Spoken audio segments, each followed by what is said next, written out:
नाज़रीन, मीरपुर बुर्डो में भी ॿिन्ही जहाननि जे सरदार हज़रत मोहम्मद मुस्तफ़ा सल्लल्लाहु अलैहि वसल्लम जो जश्न विलादत इंतहाई अक़ीदत ऐं एहतराम सां मल्हायो वियो। उन सिलसिले में रैलियूं पिणु कढियूं वयूं। वधीक तफ़सीलनि लाइ पेश आहे कैसर टांवरी जी हीअ रिपोर्ट। हर साल जीअं हिन साल भी सॼे मुल्क जियां मीरपुर बुर्डो ऐं आस पास वारे इलाइक़नि में भी ॿिन्ही जहाननि जे सरदार हज़रत मोहम्मद मुस्तफ़ा सल्लल्लाहु अलैहि वसल्लम जी जश्न विलादत जोश ऐं जज़्बे सां मल्हाई पई वञे। मीरपुर बुर्डो ऐं आस पास वारे इलाइक़नि में भी वॾियूं रैलियूं महफ़िलूं मुनक़द कयूं वयूं, जंहिं में आशिक़ाने रसूल सल्लल्लाहु अलैहि वसल्लम जी वॾे अंग में भरपूर शिरकत कई। वधीक रैली में शरीक माण्हुनि सां ॻाल्हाईंदासीं, उन्हनि जो छा चवणु आहे। अल्हम्दुलिल्लाह, असां पंहिंजी क़िस्मत ते नाज़ था कयूं जो रब करीम असांखे उहा नसीब कई आहे। इहा असांजी क़िस्मत आहे जो अल्लाह रब्बुल आलमीन असांखे बि महू मदीने वारे साईं जो मिलाद मल्हाइणु नसीब कयो आहे। असांजे नबी करीम सल्लल्लाहु अलैहि वसल्लम जी विलादत थी ऐं असां इहो हर साल मल्हाईंदा आहियूं ऐं इंशाअल्लाह अॻिते बि मल्हाईंदा ईंदासीं।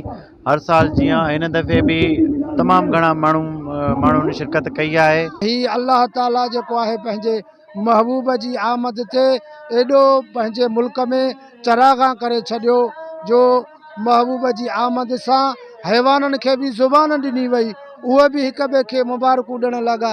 आसमान में पखी उॾामण लॻा, ओभर वारा ओलह वारनि खे मुबारकूं ॾियनि पिया, ॾखिण वारा उत्तर वारनि खे मुबारक। मुस्तफ़ा जे शान खे छा करे सघंदो बयान, नाहे ताक़त इंसान खे का बि।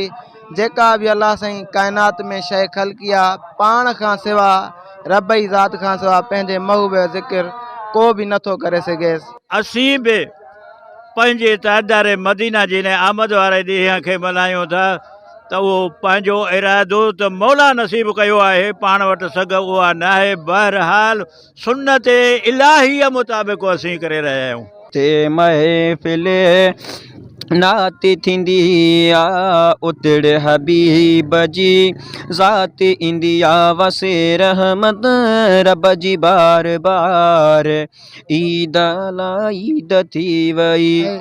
आशिक़ाने रसूल सल्लल्लाहु अलैहि वसल्लम जी रैली में शरीक माण्हुनि जूं ॻाल्हियूं ॿुधियूं। इन्हनि जो इहो ई चवणु आहे त हीउ ॾींहुं असांखे ईद खां बि वधीक हूंदो आहे।